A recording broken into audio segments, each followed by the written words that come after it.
Congress MLC అభ్యర్థులుగా Mahesh Venkat party నిర్ణయానికి కట్టుబడి ఉంటానన్న అద్దంకి.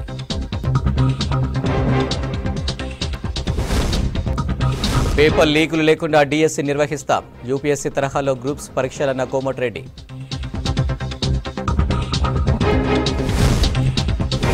మేడారం జాతర పనులపై మంత్రుల సమీక్ష, నిర్లక్ష్యం వహిస్తే వేటేనన్న సురేఖ సీతక్క. సంగారెడ్డి జిల్లాలో పాత పంటల జాతర, మిల్లెట్స్పై నెల రోజుల పాటు అవగాహన.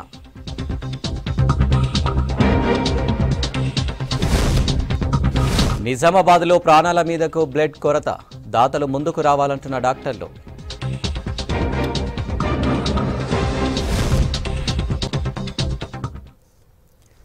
డీటెయిల్ చూస్తే ఈ నెలాఖరు కల్లా మేడారం జాతర పనులు 100% పూర్తి కావాలని అధికారులను ఆదేశించారు మంత్రులు కొండ సురేఖ సీతక్క. మేడారం ఏర్పాట్లపై సమీక్ష నిర్వహించిన మంత్రులు అధికారులకు కీలక ఆదేశాలు జారీ చేశారు. గత సంవత్సరం వరదలతో మేడారం చిన్నాభిన్నమైందన్నారు మంత్రులు. సీఎం రేవంత్ రెడ్డి ఇప్పటికే 75 కోట్ల రూపాయలు విడుదల చేశారని చెప్పారు. గత ప్రభుత్వం మేడారానికి 200 కోట్లు కేటాయిస్తామని మాట తప్పిందని మండిపడ్డారు. నాణ్యతకు ప్రాధాన్యమిస్తూ జాతర పనులు కొనసాగుతున్నాయన్నారు. పనుల్లో జాప్యం జరిగితే సహించేది లేదని హెచ్చరించారు మంత్రులు. కూడా అదే రకంగా పనిచేయాలి.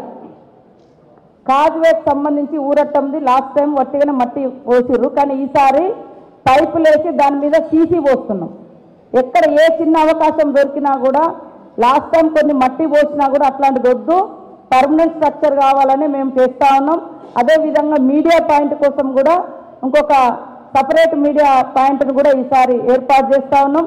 బెల్లానికి సంబంధించి కూడా బెల్లం ఎత్తి వేయడము ఇబ్బంది పడుతున్నారు, కళలు కలుగుతున్నాయి అనేటువంటి ఉద్దేశంతో ఒక కొత్త విధానం, వారు వేసినటువంటి మరి కట్న కానుకల బెల్లం కూడా బంగారాన్ని గద్దెల మీదకి పోయే విధంగా కూడా ఏర్పాట్లు చేస్తూ ఉన్నాం. కాబట్టి ప్రతి ఒక్కరు కూడా తప్పులు జరిగితే మా దృష్టికి తీసుకురండి, ఎవరిని క్షమించేది లేదు. అధికారులు కూడా పై స్థాయి అధికారులు కూడా దయచేసి రాజీ పడొద్దు. ఖచ్చితంగా దేవునికి చేసే పని కాబట్టి నిబద్ధతతో నిజాయితీతో చేస్తామని తెలియజేస్తూ ఈ మహాజాతరకు ప్రతి ఒక్కరు కూడా సహకరించండి. రాష్ట్ర వ్యాప్తంగా దేశవ్యాప్తంగా ఉన్నటువంటి వారిని కూడా మేము ఆహ్వానిస్తున్నాం. మన ప్రాంతం యొక్క గొప్పతనాన్ని తెలియజేస్తూ ఉన్నాం. సమ్మక్క సారలమ్మ యొక్క గొప్పతనం ఏంటిదంటే, తెలంగాణ ప్రజలు కోరుకున్న తెలంగాణ బిల్లు 2014లో అక్కడ సోనియమ్మ పార్లమెంట్లో ప్రవేశపెడితే మరి ఆ రోజే గద్దెల మీదకి వచ్చిన తల్లి సమ్మక్క యొక్క ప్రజల్లోకి వచ్చినటువంటి రోజు 2014 మరి ఫిబ్రవరి 13 ఇంట్రడ్యూస్ అయినంటే బిల్లు పార్లమెంట్లోకి ప్రవేశం జరిగింది. అదే రోజు సమ్మక్క గద్దెల మీదకి వచ్చినటువంటి రోజు. ఇట్లా ఎన్నో విశిష్టలతో ఎంతో కోట్ల మంది భక్తుల యొక్క ఆలోచనలను, అవసరాలను, అవస్థలను తీర్చగలిగేటువంటి కొంగు బంగారం లాగా విరాజిల్లుతున్నటువంటి తల్లులు సమ్మక్క సారలమ్మ.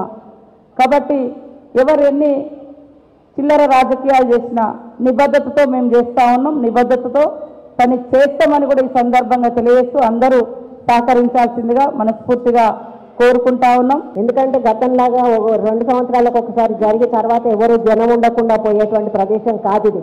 అప్పుడు పడావ పడిపోయేటి, మళ్ళీ జాతర వరకు ఖరాబ్ అయ్యేటివి, మళ్ళీ రీమెయింటెనెన్స్ ప్రాబ్లం అయ్యేది. ఇప్పుడు ఆ అవసరం లేదు. కాబట్టి ఇప్పుడు సక్సెస్ కట్టినా కూడా బాగుంటాయి అనేది మా ఆలోచన. మీరు అన్నట్టుగా వాటిని 100% కూడా అమలు చేయడానికి ముఖ్యమంత్రి గారి దృష్టికి తీసుకెళ్ళి మేము సహకరిస్తామని తెలియజేస్తాము. ఏదో మా లాభం కోసం మా నాయకులకు కాంట్రాక్ట్ ఇచ్చి పనిచేయాలన్నటువంటి ఆలోచనతో మేము చేయలేదు. వాళ్ళు టెండర్లు వేసేస్తారు, వాళ్ళకి వచ్చింది వాళ్ళకి. కానీ నాణ్యతా ప్రమాణాలు పాటించకపోతే 100% రికార్డు చేసేటప్పుడు అది రికార్డు చేయకుండా చూసుకునే బాధ్యత మేము తీసుకుంటాం. వాళ్ళు నేను ఇప్పుడు మాట్లాడేటప్పుడు అదే చెప్పాను, ఏదో వేసేసామో చేసేసామో అని అంటే ఊరుకునేది లేదు. కలెక్టర్ గారు రికార్డింగ్ అప్పుడు ఎక్కడ కూడా పనుల నాణ్యత లేకపోతే బిల్లు పెండింగ్ పెట్టండి, ఇవ్వాల్సిన అవసరం మనకు లేదు. ఇప్పుడు మొరం అనేది నేను కూడా వచ్చుకుంటూ చూశాను. ఇప్పుడు రివ్యూ మీరు వెళ్ళినాక నడుస్తుంది. కంపల్సరీ రోడ్ సైడ్స్లో మొరం పోయాల్సిన అవసరం ఉన్నది. లేకపోతే వెహికల్స్ స్కిడ్ అయి పడడమో ఏదో ఒక ప్రాబ్లం వస్తుంది. అది ఎక్కడైతే కొంచెం లైట్గా బుషెస్ ఉన్నాయి కొన్ని చోట్ల, ఆ బుషెస్ క్లియర్ చేస్తే సైడ్కి ఏమో రోడ్ లాగా ఉంది. కొన్ని చోట్లనేమో బుషెస్ లేవు కానీ రోడ్డు పక్కన మొరం లేదు. అవన్నీ కూడా ఒకసారి అధికారులు తిరిగి చూసుకొని ఎక్కడ అవసరం ఉంటే అక్కడ మొరం పోయాల్సిన అవసరం ఉన్నది. ఎక్కడ వెడల్పుగా చేయగలిగినంత వరకు కూడా రోడ్డును వెడల్పు చేయాల్సిన బాధ్యత ఉన్నది. అవన్నీ కూడా మీరు వెళ్ళినాక కంపల్సరీ ఇన్స్ట్రక్షన్స్ అధికారులకు ఇవ్వడం జరుగుతుంది. ఆహ్వాన పత్రాలు ఎప్పటికీ ఉంటాయంట, సీతక్క గారు చెప్తున్నారు. అదే పద్ధతిలో అందరికీ కూడా పంపించడం జరుగుతుంది. అయోధ్య నుంచి కొండగట్టు వరకు పాదయాత్ర చేస్తున్నారు శ్రీరాముని భక్తులు. 14 రోజుల నుండి పాదయాత్ర చేస్తూ శ్రీరాముడి పాదుకలను కొండగట్టు అంజన్న చింతకు తీసుకువస్తున్నారు. పాదయాత్రగా కొండగట్టుకు చేరుకుంటున్న రామభక్తులపై మరింత సమాచారం సాగర్ అందిస్తారు. ఈ జనవరి 22వ తేదీన అంటే మరో 5 రోజుల్లో అయోధ్యలో శ్రీరామ మందిరం ప్రధాని మోదీ చేతుల మీదుగా ఘనంగా ప్రారంభం కానుంది. ఈ నేపథ్యంలో జగిత్యాల జిల్లా వ్యాప్తంగా కూడా రామ భక్తులు పెద్ద సంఖ్యలో అయోధ్యకు తరలి వెళ్ళి అక్కడి నుంచి పాదరక్షలు తీసుకొని వచ్చి ఇక్కడ కొండగట్టులో అంజన్న దగ్గర పెట్టేందుకు ఈ నెల మొన్న 14వ తేదీన అయోధ్య నుంచి కాలినడకన బయలుదేరి ఇక్కడ ఇప్పుడు ఈరోజు 14 రోజులకు కొండగట్టు చేరుకుంటున్నారు. ఎన్ని రోజులు ఇట్లా పాదయాత్ర చేస్తున్నారనే వివరాలు మరిన్ని అడిగి తెలుసుకున్నాం. చెప్పండి స్వామి, ఎక్కడి నుంచి పాదయాత్ర మొదలు పెట్టారు? దీని ఉద్దేశం ఏంది? రామ భక్తులుగా మీరేం ఈ మధ్య 9 నెలలుగా కొండగట్టు గిరి ప్రదక్షిణ మొదలుపెట్టాం. ఆ కొండగట్టు గిరి ప్రదక్షిణ మొదలుపెట్టిన తర్వాత ఆ చుట్టుపక్కల గ్రామాల్లో ఉన్నటువంటి భక్తి భావన అద్భుతం అనిపించింది. ఆ చుట్టుపక్కల గ్రామాల వాళ్ళందరినీ కూడా చిన్న సూచన చేశా, అయోధ్య నుంచి నడుచుకుంటూ వద్దాం, పాదుకలు తల మీద మోసుకొని తీసుకొద్దామని. అందరూ ఒప్పుకున్నారండి. వీళ్ళందరూ కూడాను చక్కగా 22 మంది నాతో రోజు ఒక బ్యాచ్, అంటే ఇద్దరు ఉంటారు ఒక బ్యాచ్లో, 16 కిలోమీటర్లు 4 గంటలు నడవాలి. అలా 8 బ్యాచ్లు అండి, అంటే 16 మంది అద్భుతంగా నడుస్తూ రోజుకు 100 కిలోమీటర్లు కనీసం నడిచారు. అలా మనం ఈ సమయానికి ఇక్కడ చేరుకోగలిగాం. అయోధ్యలో 22వ తేదీ నాడు అందరూ కలలుగన్న భవ్యమైన రామ మందిర ప్రాణ ప్రతిష్ఠ జరగబోతుందో అదే సమయానికి మన ఈ జిల్లా అదృష్టం అండి, భాగ్యం అండి, మా యోగం అండి, మాకు అవకాశం వచ్చింది. ఈ భక్తులు తలపైన మోసుకొని వచ్చిన పాదికల్ని కొండగట్టు గిరి ప్రదక్షిణ ఆ చుట్టూరు ఎక్కడో చోట అద్భుతంగా స్థాపన చేసే అవకాశంలో ఉన్నాం మేము. స్వామి ఈ రోజుకు 14 రోజులు అవుతుంది స్వామి. జై శ్రీరామ్. మా గురువుగారి ఆధ్వర్యం లోపల మా గురువుగారు మాకు ఒక చిన్న సూచన అన్నారు. అనగానే మేము ఆ స్వామి దీనికి మేము కట్టుబడి ఉన్నాం, మేము నడవగలుగుతాం అని చెప్పి మేము అనగానే మా గురువుగారు మమ్మల్ని మీరు మాకు ఆ మాట అన్నందుకు మాకు చాలా సంతోషం అని చెప్పి అనగానే అయితే మాకు బండ్లు వెహికల్స్ పెట్టి మమ్మల్ని తీసుకుపోయి 7వ తారీఖు నాడు మేము పాదయాత్ర స్టార్ట్ చేసినాం. 7వ తారీఖు నాడు పాదయాత్ర స్టార్ట్ అవ్వగానే మేము నడుస్తామా అని చెప్పి అనుకున్నాం. కానీ మా గురువుగారి దేవాల మా గురువుగారికి కొండగట్టు అంజన్న కొండంత బలం ఇచ్చిండు. మా గురువుగారు మాకు గుండె నిండా బలం ఇచ్చిండు. ఆ బలంతో ఇవాళ మేము జగిత్యాల వరకు చేరుకున్నాం. కుల మతాలకు అతీతంగా కూడా ఇందులో పాదయాత్రగా వచ్చారు. ఇందులో ఒక ముస్లిం చెందిన ఉన్నారు. స్వామి చెప్పండి, మీరు ముస్లిం కుల మతాలకు అతీతంగా ఎట్లా ఈ రామ మందిర నిర్మాణంలో భాగస్వామ్యం కావాలనుకున్నారు? అంటే మొదలు చెప్పాలంటే భారతదేశంలో ఉన్నటువంటి అందరూ సోదరులు రామ్ రహీం ఏకే అంటారు కదా, అంత ఒకటి అంటారు కదా, ఆ భావన రావాలని ఈ గురువారి ఆజ్ఞతోటి బయలుదేరి దాదాపు ఇప్పటికి 14 రోజులు అవుతుంది. 14 రోజుల నుంచి నేను ఏం ముట్టుకోలే, అన్నము అన్నది లేదు. ఈ ప్రోగ్రాంలో మొత్తం ఉపాసంతో నడిపిస్తున్నాను. అంటే రాముడు 14 ఏళ్ళు వనవాసం వేలారంటారు, మీరు 14 రోజులకి వాళ్ళ కొండగట్టు చేరుకుంటున్నారు. ఎట్లా ఉంటుంది మీకు? మాకు విముక్తి ఇచ్చిండు రాముడు శ్రీరామచంద్ర భగవానుడు మాకు విముక్తి ఇచ్చినట్టు అనుకుంటున్నాం మేము ఈ 14 రోజులల్లో. మీరు ఎట్లా ఉంది మీ ఫీలింగ్? ఎట్లా ఉంది? ఇంత ముందు చాలా బాగుంది, చాలా చాలా చాలా ఆనందంగా ఉంది. రోజు నదీ తీరాల్లో స్నానం చేయడం, రోజు పుణ్యక్షేత్రాలను దర్శించుకోవడం చాలా అంటే చాలా ఆనందంగా ఉంది. ఎట్లా ఉంటుంది మీ ఫీలింగ్? బాగుంటుంది ఫీలింగ్, చాలా చాలా బాగుంది. ఈ 14 రోజుల 14 నిమిషాలు అనిపించింది. రామ రామ అనుకుంటూ వెళ్ళొచ్చింది, హల్కా ఈజీ ఆనందం అనిపించింది. మన చాలా ఆనందం, మనకి అవకాశం గొప్ప, మన ధన్యం అనిపించింది, మన జీవితం ధన్యంలాగా అనిపించింది. 22 తారీఖున ప్రారంభమయ్యే అయోధ్య రామ మందిరానికి మొక్కు కూడా పూర్తి చేసుకున్నామని చెప్పేసి ఈ రామ భక్తులు చెప్తున్న పరిస్థితి. కెమెరామెన్ హరీష్తో కలిసి సాగర్, V6 న్యూస్, జగిత్యాల. అధికారం మారగానే వరంగల్ కార్పొరేషన్లో రాజకీయాలు వేగంగా మారుతున్నాయి. బీఆర్ఎస్ కార్పొరేటర్లు ఒక్కొక్కరు కాంగ్రెస్లోకి చేరుతుండటంతో మేయర్ పీఠంపై ఆ పార్టీ గురిపెట్టింది. మేయర్ గుండు సుధారాణి సైతం అధికార పార్టీ వైపు చూస్తున్నారన్న ప్రచారం చర్చనీయాంశంగా మారింది.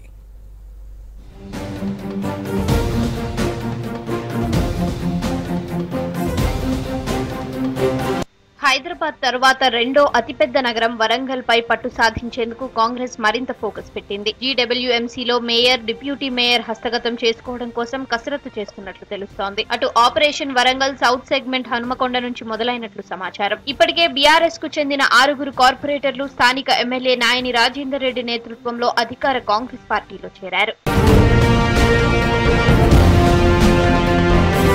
గ్రేటర్ వరంగల్లో మొత్తం 66 డివిజన్లుండగా వాటిలో 49 స్థానాల్లో బీఆర్ఎస్, 10 స్థానాల్లో బీజేపీ, 4 స్థానాల్లో కాంగ్రెస్, 3 స్థానాల్లో ఇండిపెండెంట్ అభ్యర్థులు కార్పొరేటర్లుగా గెలిచారు. మేయర్ గా గుండు సుధారాణి 2021 మే 7న బాధ్యతలు చేపట్టారు. ఇటీవల జరిగిన అసెంబ్లీ ఎన్నికల్లో కాంగ్రెస్ అధికారంలోకి రావడంతో రాజకీయ సమీకరణాలు మారాయి. ఉమ్మడి వరంగల్ జిల్లాల్లో 12 సీట్లు కాంగ్రెస్ గెలిచింది. గ్రేటర్ పరిధిలోనూ తమ ఎమ్మెల్యే ఉండడంతో మేయర్ పీఠంపై కన్నేశారు కాంగ్రెస్ నేతలు. బల్దియాలో 66 మంది కార్పొరేటర్లుండగా నిన్న మొన్నటి వరకు బీఆర్ఎస్ 51 సీట్లతో బలంగా కనిపించింది. అసెంబ్లీ రిజల్ట్ తో నెలలోనే సీన్ మారింది. ఇప్పటికే 7 సిట్టింగ్ కార్పొరేటర్లు కాంగ్రెస్ కండువా కప్పుకున్నారు. దీంతో కాంగ్రెస్ కార్పొరేటర్ల సంఖ్య 11కు చేరింది. మరికొంతమంది చేరికకు మంతనాలు జరుగుతున్నట్లు సమాచారం.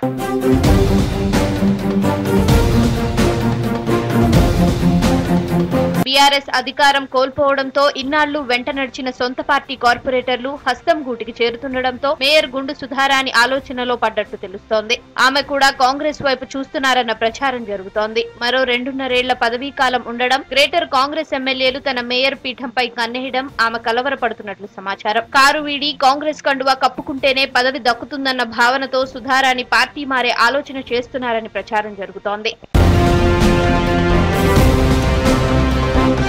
మరోవైపు గుండు సుధారాణి మాత్రం పార్టీ మారే ఉద్దేశం లేదని నేతలకు చెబుతున్నారట. పార్లమెంట్ ఎన్నికల తరువాత రాజకీయాల్లో అనేక మార్పులు జరిగే అవకాశం ఉందనే ప్రచారం జరుగుతోంది. మరోవైపు మేయర్ గుండు సుధారాణి రాకను కాంగ్రెస్ నేతలు వ్యతిరేకిస్తున్నట్లు సమాచారం.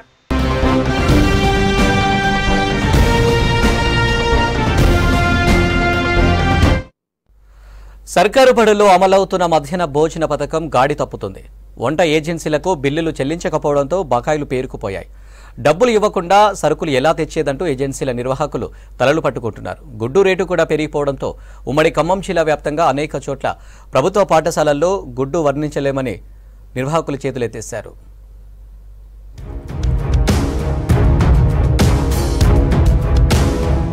ఖమ్మం జిల్లా వ్యాప్తంగా 227 ఉన్నత పాఠశాలలు, 813 ప్రాథమికోన్నత పాఠశాలల్లో మొత్తం 82,732 మంది విద్యార్థులకి నిత్యం ఉదయం అల్పాహారం, మధ్యాహ్న భోజనాన్ని అందజేస్తున్నారు.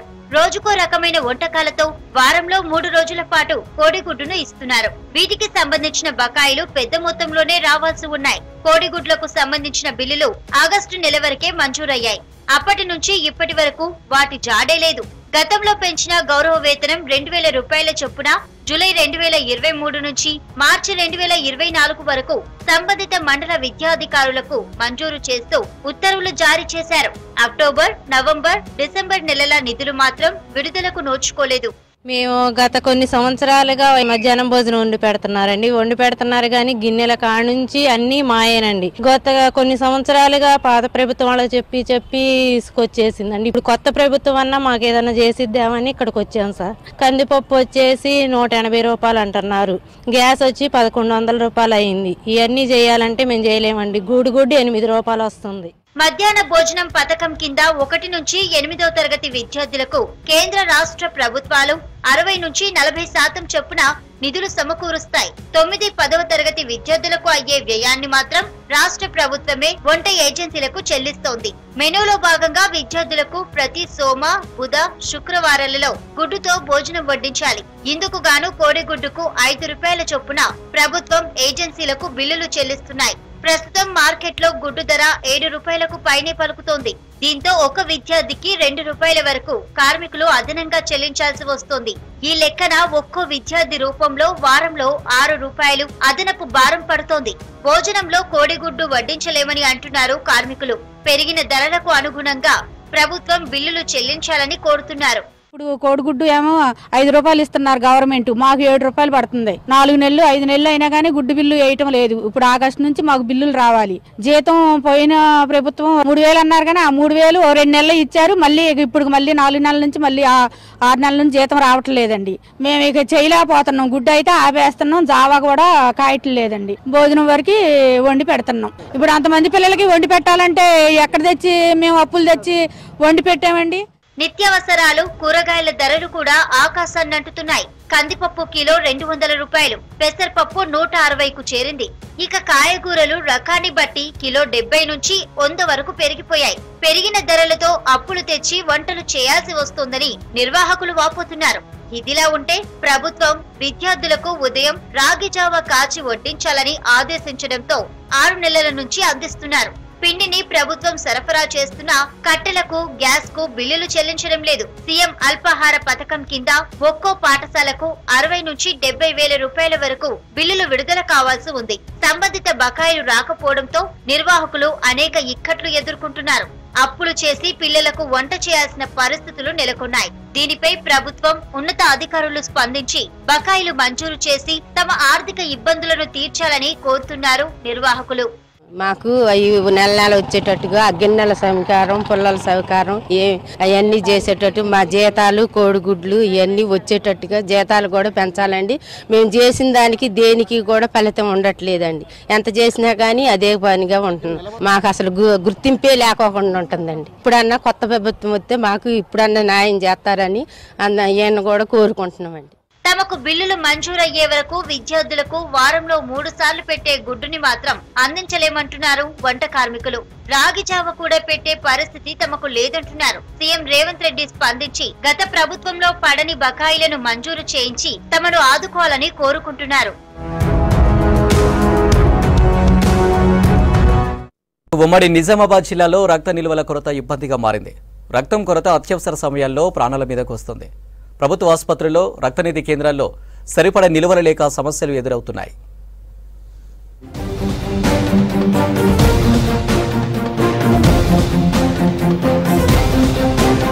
ఉమ్మడి నిజామాబాద్ జిల్లాలో రక్తం కొరత అత్యవసర సమయాల్లో ప్రాణాల మీదకు తెస్తోంది. రక్తనిధి కేంద్రాల్లో సరిపడా నిల్వలు లేక సమస్యలు ఎదురవుతున్నాయి. దాతలు ముందుకొస్తేనే అప్పటికప్పుడు సమస్య తీరుతోంది. ఆ తర్వాత నోరెళ్లబెట్టే పరిస్థితి నెలకొంది. నిజామాబాద్ జిల్లా జనరల్ ఆసుపత్రితో పాటు కామారెడ్డి, బోధన్ జిల్లా ఆసుపత్రుల్లో అవసరానికి రక్తం అందక చికిత్స నిమిత్తం వచ్చేవారు తీవ్ర ఇబ్బందులు ఎదుర్కొంటున్నారు. దాతలెవరూ రక్తదానం చేయడానికి ముందుకు రాకపోవడంతో అత్యవసర సమయాల్లో పరిస్థితి క్లిష్టంగా మారుతోంది.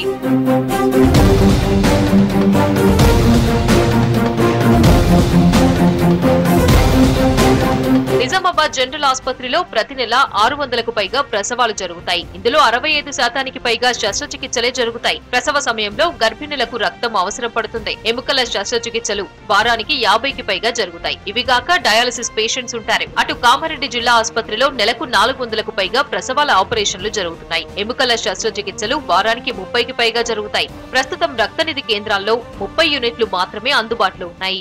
రక్త కొరత అనేది చాలా ఉంది. దీనివల్ల మనకు ప్రాణాలు కాపాడడం అనేది అత్యవసరమైన పరిస్థితి కాబట్టి ముఖ్యంగా యువత దీన్ని దృష్టిలో ఉంచుకొని ముందుకొచ్చి ఇది ఒక అలవాటుగా మార్చుకొని రక్తదానం చేయాలని చెప్పేసి కోరుతున్నాను. రోగికి అవసరమైన బ్లడ్ గ్రూప్ లభించడానికి ఎక్కువ సమయం పడుతోంది. ఒక బ్లడ్ గ్రూప్ రక్తాన్ని ఇచ్చి మరో గ్రూప్ కి చెందిన బ్లడ్ ని రీప్లేస్ చేసుకోవడంలో దాతల నుంచి స్పందన రావడం లేదు. ఏటా వేసవిలో రక్తం ఇవ్వడానికి దాతలు ముందుకు రాకపోవడంతో సమస్య ఎదురవుతోంది. జిల్లా ఆసుపత్రుల్లో నిత్యం 100 యూనిట్లకు పైగా రక్తం అవసరం ఉంది. రక్తం అందుబాటులో లేకపోవడంతో అత్యవసర సమయాల్లో ప్రాణాలు కోల్పోతున్నారు రోగులు. నిజామాబాద్ జిల్లాలో ఈ మధ్యకాలంలో బ్లడ్ కొరత అనేది చాలా ఏర్పడింది. వ్యాధులు విజృంభిస్తున్న వేళ బ్లడ్ కొరత ఏర్పడంతో వ్యాధిగ్రస్తులకు కానీ అవసరమైన వారికి సరిగా అందకపోవడం వల్ల మేము యువతను కోరేది ఏంటంటే మనం అందరం ముందుకొచ్చి బ్లడ్ డొనేట్ చేస్తే ఒక ప్రాణాన్ని కాపాడిన వ్యక్తిగా మనం ఉంటామని చెప్పేసి ఈ సందర్భంగా యువతను అందరినీ కూడా కోరుతా ఉన్నాను. ముందుకొచ్చి రక్తదానం చేసి ఒక ప్రాణాన్ని నిలపాలని చెప్పి కోరుతా ఉన్నాను. రక్తం కొరత సమస్యను అధిగమించేందుకు అత్యధిక రక్తదాన శిబిరాలు నిర్వహిస్తున్నామన్నారు నిజామాబాద్ జనరల్ ఆసుపత్రి సూపరింటెండెంట్ డాక్టర్ ప్రతిమరాజ్. క్యాంప్స్ అనేవి ఎక్కువ కండక్ట్ చేసినా గానీ సక్సెస్ అవ్వలేదు. ఎక్కువ డొనేషన్స్ బ్లడ్ రాలేదు, మనకి చాలా తక్కువ వచ్చాయి.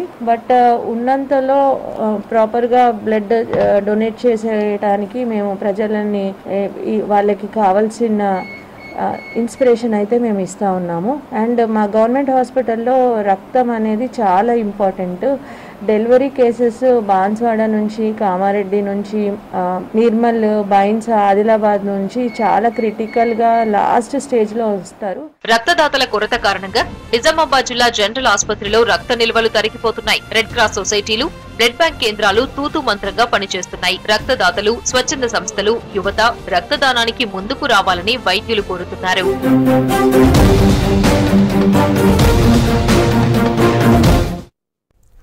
ఉమ్మడి ఆదిలాబాద్ జిల్లాలో అకాల వర్షాలతో నష్టపోయిన పంటలకు పరిహారం చెల్లించలేదనే ఆందోళన వ్యక్తమవుతోంది. అకాల వర్షాలతో సుమారు 2 లక్షల ఎకరాల్లో పంట నష్టం జరిగింది. ఆఫీసర్ల నివేదికల మేరకైనా గులాబీ పాలకులు పరిహారం చెల్లించలేదు. కాంగ్రెస్ సర్కారు నష్టపరిహారంపై అభయహస్తం ఇవ్వాలని రైతులు కోరుతున్నారు.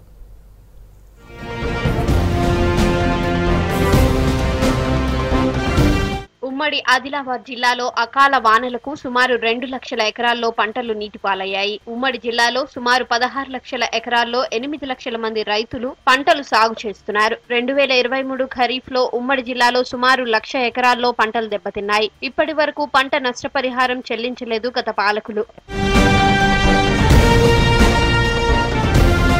నిర్మల్, కొమరం భీం, మంచిర్యాల జిల్లాల్లో 2018, 2021, 2022 సంవత్సరాల్లో వరదలకు పంట నష్టం జరిగింది. ఆదిలాబాద్ జిల్లాలో 2023 మే నెలలో అకాల వర్షాలతో 10,000 ఎకరాల పంట నష్టం జరిగింది. వ్యవసాయ శాఖ అధికారులు మాత్రం 2,464,000 ఎకరాల్లో పంట నష్టం జరిగినట్లు నివేదిక పంపింది. అధికారుల లెక్క ప్రకారం అకాల వర్షాలతో ఎకరానికి 20,000 చొప్పున ఆదిలాబాద్, నిర్మల్, కొమరం భీం, మంచిర్యాల జిల్లాల్లో సుమారు 60 కోట్లు పంట నష్టం వాటిల్లింది. 4 నెలల్లో నష్టపరిహారం చెల్లించాలని హైకోర్టు ఆదేశాలున్నాయి. కానీ పంట నష్టం చెల్లింపులపై గత పాలకులు నిర్లక్ష్యం చేశారనే ఆరోపణలు వ్యక్తమవుతున్నాయి.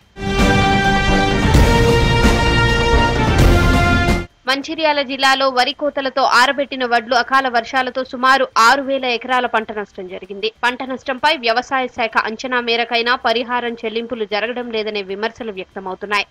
వర్షాలు ఎక్కువబడి శిలారం చెరువు తెగి అది మళ్ళీ దాని కింద ఉన్న చెరువు కూడా తెగిపోయి 2 చెరువులు ఏకమైపోయి తెగిపోయి మా పంటలన్నీ అరిపొలాలన్నీ కొట్టుకుపోయినాయి. అలా భూమి తెలకుండా అయిపోయింది. ఒక్కొక్క భూమి హద్దులు కూడా కనిపించకుండా అయిపోయినాయి. మరి ప్రభుత్వం అది పోయింది. ఇది మన టీఆర్ఎస్ గవర్నమెంట్. మరి ఇప్పుడు వచ్చే కాంగ్రెస్ గవర్నమెంట్ అన్న దీని మీద చొరవ తీసుకొని మరి మాకు కష్టాలు కాకుండా మా పంటలు మాకు మంచిగా వచ్చేటట్టు చెరుకట్ట కట్టి మరి ఈ మా యొక్క గోడును మీరు అందరూ. గత సంవత్సరము భారీ వర్షాలకు మా ఇలేగాం గ్రామం పైన ఉన్నటువంటి శిలారం చెరుకట్ట, ఇలేగాం చెరుకట్ట 2 తెగి అత్యధికంగా పంట పొలాలు నష్టపోయినాయి. దీని గురించి గత ప్రభుత్వం కూడా మేము విన్నపం చేసుకున్నాము. మా ఊరు రైతులమందరం కలిసి కూడా కేటీఆర్ సార్ దగ్గరికి కూడా వెళ్ళిర్రు. దాని గురించి ఇచ్చేసారు. కానీ ఆ గవర్నమెంట్ అసలు పట్టించుకోలేదు. మన అదృష్టం కొద్దీ ఆ ప్రభుత్వం ఓడిపోయి కాంగ్రెస్ ప్రభుత్వం వచ్చింది. ఇప్పుడన్నా ఈ ప్రభుత్వము మళ్ళా నాయకులు, అధికారులు అతి తొందరగా ఈ కట్టను పరిష్కరించి మాకు ఒక బతుకు తెరువును చూపెట్టాలా. కేంద్రానికి పంట నష్టం వివరాల నివేదిక సమర్పించిన తరువాతే నిధులు రిలీజ్ చేస్తారు. గత 7 ఏళ్లుగా కేంద్రానికి పంట నష్టం వివరాలు నివేదించడంలో గులాబీ పాలకులు నిర్లక్ష్యం చేశారనే ఆరోపణలు వ్యక్తమవుతున్నాయి.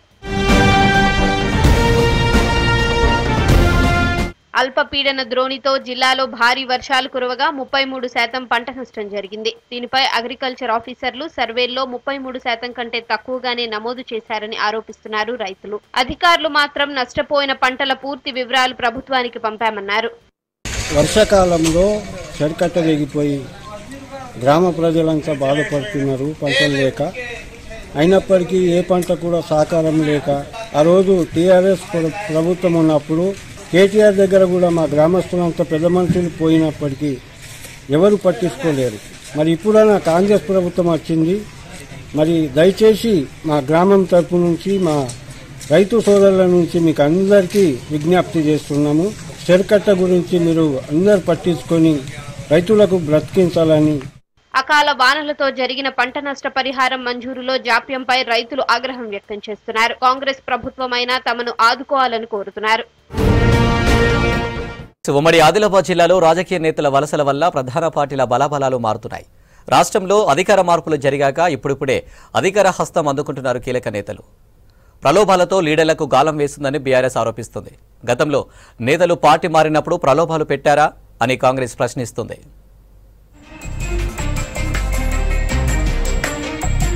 ఆదిలాబాద్ జిల్లాలో కాంగ్రెస్ పార్టీలోకి బీఆర్ఎస్ నాయకులు చేరుతున్నారు. స్థానిక సంస్థల లీడర్ల వలసలతో పొలిటికల్ హీట్ పెరిగింది. బీఆర్ఎస్ లోని సీనియర్లతో పాటు ద్వితీయ శ్రేణి నేతలు పార్టీ మారుతున్నారు. Zilla Parishad chairman Janardhan Rathod, DCCB chairman Addi Bhoja Reddy, Jainath ZPTC సభ్యురాలు అరుంధతి, మండల ప్రెసిడెంట్ వెంకటరెడ్డి, బీఆర్ఎస్ నేత దుర్గం శేఖర్లు కాంగ్రెస్ పార్టీలో చేరారు.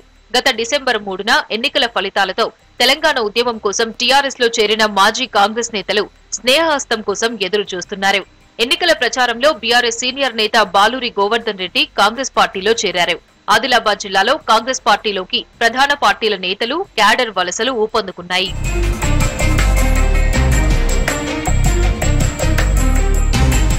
అవకాశవాదులు పార్టీ వీడినంత మాత్రాన బీఆర్ఎస్ బలహీనపడదంటున్నారు బీఆర్ఎస్ నేత జాన్సన్ నాయక్. స్వప్రయోజనాలకు కొందరు బీఆర్ఎస్ నేతలు పార్టీ మారారన్నారు. బీఆర్ఎస్ క్యాడర్ ను డబ్బులతో కొనలేరన్నారు. పార్లమెంట్ ఎన్నికల్లో తమ సత్తా చాటుతామని జాన్సన్ నాయక్ అంటున్నారు. పార్టీ పటిష్టంగా ఉంది. అవకాశవాదులు ఎక్కడ అవకాశం ఉంటే అక్కడ వెళ్ళిపోతా ఉంటారు. కానీ పార్టీ చాలా బలంగా ఉంది. రాబో పార్లమెంట్ ఎలక్షన్లో మాత్రం ఖచ్చితంగా మేము మొత్తం 7 నియోజకవర్గం పరంగా చూసుకుంటే కూడా మేము 16,000 పైచిలకు ఓట్లు బీఆర్ఎస్ పార్టీకి వచ్చినాయి. ఖచ్చితంగా పార్లమెంట్ ఈసారి Adilabad parliament seat BRS seat. Congress పార్టీలోకి వలసలతో బీఆర్ఎస్ ఖాళీ అయింది. కాంగ్రెస్ పార్టీ టికెట్ దక్కకపోవడంతో పార్టీ వీడిన నాయకుల పరిస్థితి అగమ్యగోచరంగా మారింది. మళ్లీ పార్టీ వైపు చూస్తున్నా హైకమాండ్ నుంచి గ్రీన్ సిగ్నల్ రాలేదు. పార్లమెంట్ ఎన్నికల వరకు వేచి చూడాల్సిన పరిస్థితులు ఉన్నాయి. ఎన్నికల సమయంలో 3 నెలల క్రితం ఇటీవల మాజీ మంత్రి సి రామచంద్రారెడ్డి అనుచరులు కొందరు బీఆర్ఎస్ లో చేరారు. మాజీ మార్కెట్ చైర్మన్ నరసింగరావు, విఠల్, కల్షప్ రెడ్డిలు గులాబీ దళంలోకి చేరారు. మొన్నటి అసెంబ్లీ ఎన్నికల్లో కాంగ్రెస్ పార్టీ అధికారంలోకి రావడంతో మళ్లీ నేతలు కాంగ్రెస్ వైపు చూస్తున్నారు.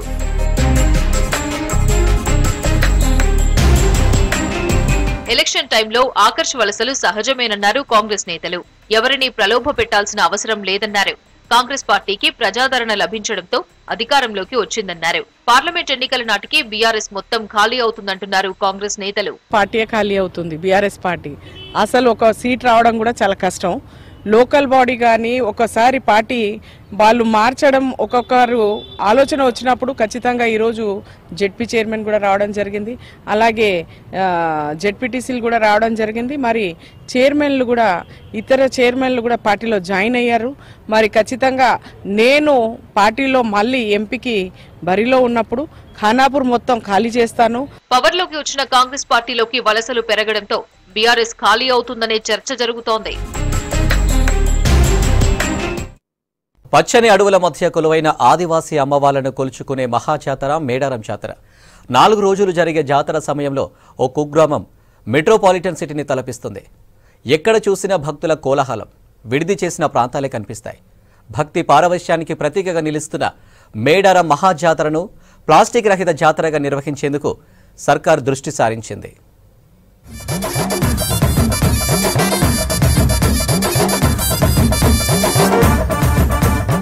ఒకప్పుడు వరంగల్, ఇప్పుడు ములుగు జిల్లాలోని మేడారం ఆసియాలోనే అతి పెద్ద గిరిజన జాతరగా పేరొందింది. పచ్చని అడవుల మధ్య జరిగే ఈ జాతరకు 1,50,00,000 మందికి పైగా భక్తులు హాజరవుతారని అంచనా వేస్తున్నారు. జాతరకు నెల రోజుల ముందు నుంచే భక్తుల తాకిడి పెరిగిపోతోంది. ఇక ఆ 4 రోజులు మేడారంకు వచ్చే ఏ రహదారులు చూసినా లక్షలాదిగా తరలివచ్చే భక్తులు కనిపిస్తారు. ఎక్కడ చూసినా కోలాహలం, తాత్కాలిక విడిది కోసం వేసుకునే గుడారాలు, ఎడ్ల బండ్ల కింద ఆవాసాలు కనిపిస్తాయి. విద్యుత్ కాంతులతో మేడారం జాతర ఓ మహానగరాన్నే తలపిస్తుంది.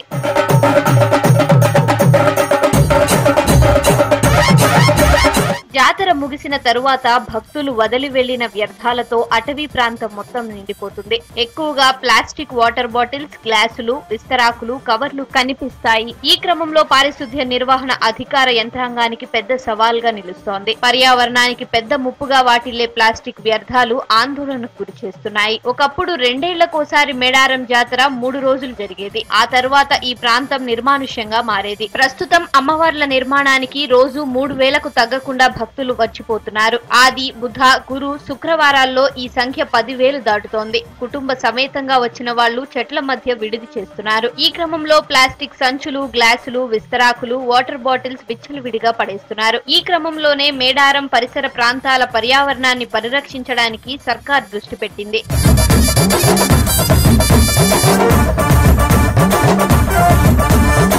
మేడారం మహాజాతర వచ్చే నెల 21 నుంచి 24వ తేదీ వరకు జరగనుంది. అందుకు తగ్గట్లుగా ఏర్పాట్లు చేస్తోంది యంత్రాంగం. ఈసారి మేడారం మహాజాతరను ప్లాస్టిక్ రహితంగా నిర్వహించాలని ప్రభుత్వం నిర్ణయించింది. రాష్ట్ర దేవాదాయ శాఖ మంత్రి కొండా సురేఖ, స్థానిక ఎమ్మెల్యే, రాష్ట్ర పంచాయతీరాజ్ శాఖ మంత్రి సీతక్క ఈ మేరకు తీసుకోవాల్సిన చర్యలపై ఆదేశాలు జారీ చేశారు. ప్రభుత్వం అధికార యంత్రాంగం ప్రత్యేక కార్యాచరణతో సిద్ధమవుతోంది.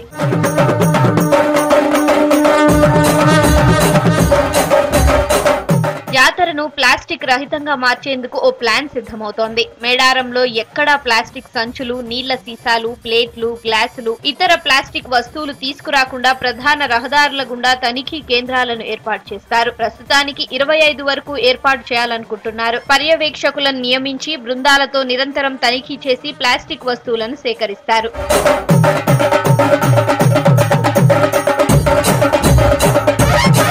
దుకాణాలు, ఇతర వ్యాపారాలు నిర్వహించే వారితో ప్లాస్టిక్ కవర్లు, ప్లేట్లు, గ్లాసులు, ఇతరత్రా ప్లాస్టిక్ వస్తువులు విక్రయించవద్దని అవగాహన కల్పించాలని పర్యావరణవేత్తలు కోరుతున్నారు. సింగిల్ యూజ్ ప్లాస్టిక్ వస్తువులు ఉంటే ఆ దుకాణాలు, వ్యాపార సముదాయాలకు జరిమానాలు విధించాలని చెబుతున్నారు.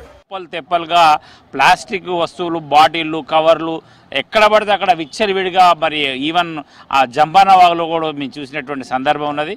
మేము ప్రజలను వేడుకుంటున్నాము. అట్నే ప్రభుత్వాన్ని కూడా దీని మీద కఠినమైన నిర్ణయం తీసుకోవాలి. ఎట్టి పరిస్థితుల్లో కూడా ప్లాస్టిక్ వస్తువులను మేడారం చేరకుండా సరి అయినటువంటి నిర్ణయం తీసుకోవాలి. ప్రజలు చైతన్యవంతమైనటువంటి ప్రజలు మరి దాన్ని సామాజిక స్పృహతో దాన్ని చేయాలి. అది చేయకుంటే మరి చాలా దుర్మార్గాలు ఉంటాయి. దాని తర్వాత వచ్చేటువంటి పశువులు అవి తినడం వల్ల, పశువులు, అడవి జంతువులు, పక్షులు కూడా అవన్నీ తినడం వల్ల కాలుష్యమై మరి నీళ్లు, అక్కడ ఉన్నటువంటి పరిస్థితి దుర్మార్గంగా అయ్యేటువంటి పరిస్థితి. ప్లాస్టిక్ ప్రత్యామ్నాయంగా వస్త్ర సంచులు, కాగితపు ప్లేట్లు, మట్టి గ్లాసులను విక్రయించేలా, వినియోగించేలా చర్యలు తీసుకోవాలని భక్తులు కోరుతున్నారు. ఆ వైపుగా జాతరలో ఉచితంగా కూడా పంపిణీ చేసేయాలని ఆలోచన చేస్తున్నారు. మహిళా సంఘాల సభ్యులు, స్వచ్ఛంద సంస్థలు, దాతల సహకారంతో వస్త్ర సంచులను తయారు చేయించాలని భావిస్తున్నట్లు తెలుస్తోంది. ఈ కార్యక్రమాన్ని మరింత విస్తృతంగా చేయాలని కోరుతున్నారు. ఎవరైతే ప్లాస్టిక్ యూజ్ చేస్తారో అమ్మిన వాళ్ళకి, తెచ్చుకున్న వాళ్ళకి పనిష్మెంట్ గా ఒక జరిమానా విధించాలి. అట్లా విధించినట్లయితే ప్రజల్లో మార్పు వస్తుంది. అక్కడ అమ్మకందారులు కూడా ఏం చేస్తారంటే నిరంతరం కూడా ఈ ప్లాస్టిక్ ఉపయోగించడం వల్ల ప్రభుత్వం మనకి పర్మిషన్ రద్దు చేస్తుందని ఒక భయంతో వాళ్ళు ఏం చేస్తారంటే వాటిని ఉపయోగించకుండా ఉంటారు. అధికారణలు ఉన్నాయి, అవకాశాలు ఉన్నాయి. మినిమం ఫైన్ కనుక వేసినట్లయితే కొద్దిపాటి అపరాధ రుసుము కనుక గ్రామ పంచాయతీ ఉద్యోగులు, అధికారులు కానీ, మున్సిపల్ ఉద్యోగులు, అధికారులు కానీ ఈ శానిటేషన్, పరిసరాల పరిశుభ్రత, గ్రామీణ పారిశుద్ధ్యము అలాంటి వాటిని జాతరలో నిర్వహించేటప్పుడు తక్కువ మొత్తంలో గనక అపరాధ రుసుము, ఫైన్లు వేసేటువంటి అవకాశాన్ని కూడా మనం పరిశీలించినట్లయితే చాలామందిలో ఈ క్రమశిక్షణ, ఈ మంచి అలవాటు వస్తుందని నేను అభిప్రాయపడుతున్నా. ప్లాస్టిక్ వస్తువులు ఉపయోగంతో పర్యావరణం దెబ్బతినడం, గ్రౌండ్ వాటర్ పొల్యూట్ కావడంతో పాటు సాగు భూమి దెబ్బతింటుందని, పశువులు, పక్షుల మనుగడ పైన ప్రభావం చూపిస్తుందని పర్యావరణవేత్తలు ఆందోళన వ్యక్తం చేస్తున్నారు. ప్రభుత్వం ఈసారి ప్లాస్టిక్ రహిత జాతర చేయడానికి ముందుకు రావడంపై స్వాగతిస్తున్నారు. ఇది ప్రభుత్వం, అధికారుల చర్యలతో సక్సెస్ కాదని ప్రజలు స్వచ్ఛందంగా ముందుకు రావాలని కోరుతున్నారు. వీళ్ళు ఉపయోగించే ప్లాస్టిక్ కవర్లు మాత్రం భూగర్భంలో కలిసి తిరిగి ఆ సారవంతమైన భూమిని కూడా నిస్సారం చేసే అవకాశం ఉంది. అంటే ఎన్నో రకాలుగా ప్లాస్టిక్ అనేది దాని అనారోగ్య సమస్యలు తెచ్చిపెట్టే అవకాశం ఉంది. అది మేడారంలో ఇట్ ఈస్ వెరీ పర్టికులర్. ఎందుకంటే 1,00,00,000 జనాభా మనకు అటెండ్ అయ్యే జాతరలో ప్లాస్టిక్ మాత్రం ఖచ్చితంగా మాత్రం తన ప్రభావాన్ని చూపిస్తుంది. కాబట్టి ప్లాస్టిక్ అక్కడ ప్లాస్టిక్ నిర్మూలించడానికి మాత్రం ప్రభుత్వం ఖచ్చితంగా కొన్ని చర్యలు తీసుకోవాలి. మున్సిపల్ కార్పొరేషన్ నుంచి కూడా పారిశుద్ధ్య కార్మికులు అక్కడికి అటెండ్ అవుతున్నారని చెప్పి అంటున్నారు. మేడారం జాతర కమిటీకి మేము విజ్ఞప్తి చేస్తున్నాం, ప్లాస్టిక్ను ఖచ్చితంగా నిషేధించాలి. ప్రభుత్వం చేపట్టిన ప్రణాళికలు సక్సెస్ కావాలని, మేడారం ప్లాస్టిక్ రహిత జాతరగా జరగాలని మనము కోరుకుందాం.